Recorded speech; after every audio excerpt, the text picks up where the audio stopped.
Hello guys, and welcome to my channel. If you haven't already, please subscribe and turn on your notifications. However, welcome to my channel. Thank you for watching and thank you for all your support so far. Today's video is just a simple tutorial on how to do your foundation base. It will be a quick tutorial, so yeah, let's get into it. So I start by taking my primer. Before this, I have already moisturized my face.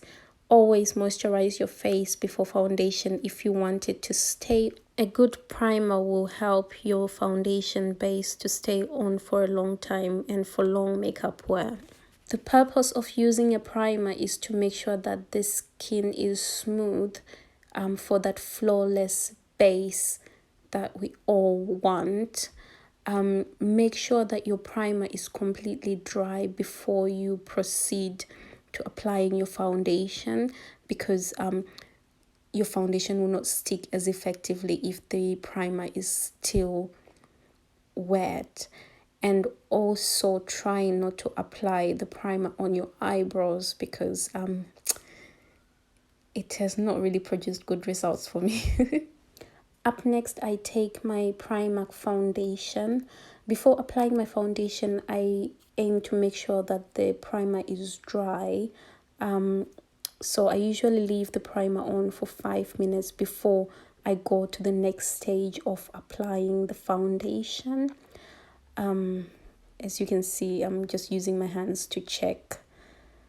And then up next, I start applying the foundation on my face. I use a dark foundation and a light foundation because I find it difficult to find a correct match for my skin.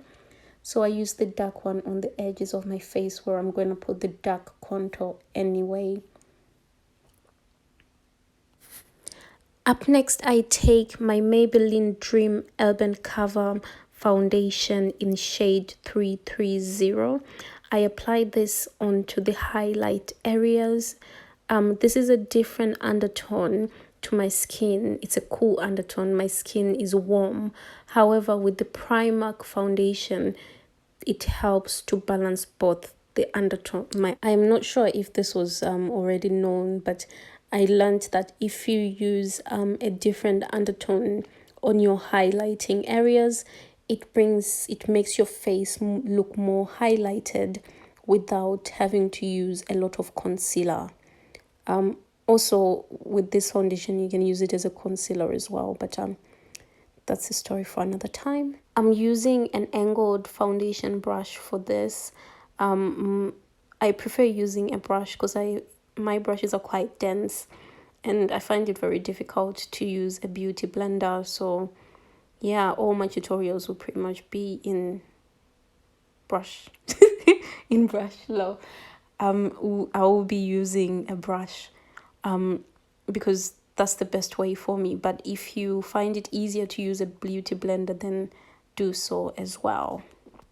It may appear as if I have a lot of foundation at the moment, and to some extent I do, but with the Primark foundation, you have to be generous with it for it to not move when you add more layers to your makeup. So I find that if you don't put enough, when you then try to add more layers, i.e. like when you do your contour, the product will move, the foundation will move, and you end up with patches where there is no product because you've tried to add more liquid products, if that makes sense. I hope it makes sense. It makes sense in my head anyway. The next stage is where things may go wrong, especially if you're just applying foundation only, because people are very lazy about this stage. I am usually very lazy about this stage, but let me just tell you guys, blending is important. Blend, blend, blend, and then blend some more. If you want your foundation to come out looking super, super cool, super nice, you have to blend it until it dries continuously. as you can see in this video. I'm gonna fast forward this next bit as I blend in real time, but that's how much blending is required. Usually about 5, sometimes even 10 minutes it takes me just to blend out all the foundation and to make sure that it's all mixed in and that there are no patches or gaps that don't have any product on them. Or maybe I will not fast forward, I will just talk through this blending moment. As you can see, it hurts. Yeah, it hurts. And when it hurts, swap your hands and continue blending until your foundation is nice and tacky on the skin and drying up.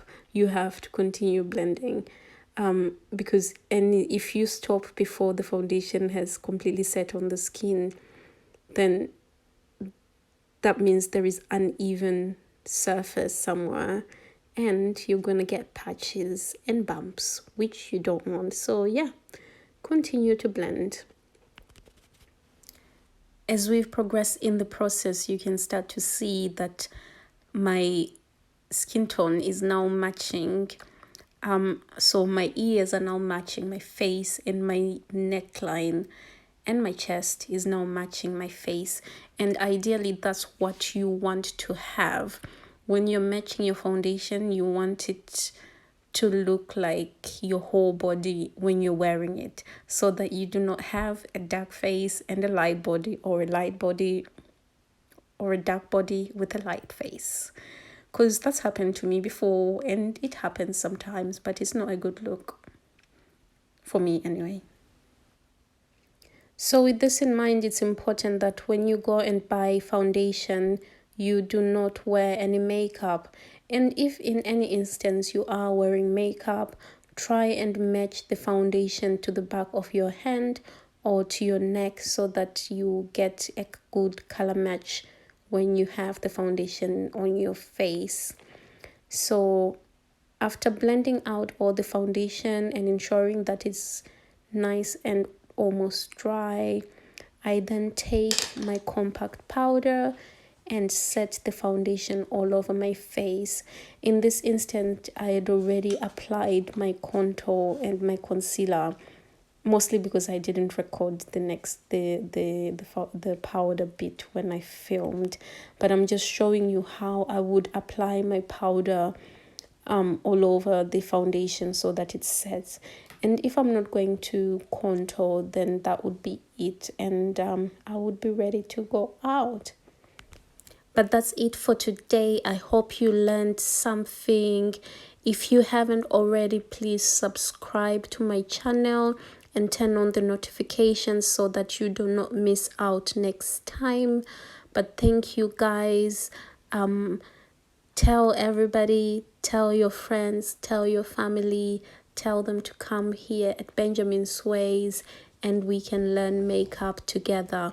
But for now, I hope you have a good week, and I will see you guys next Saturday. Bye.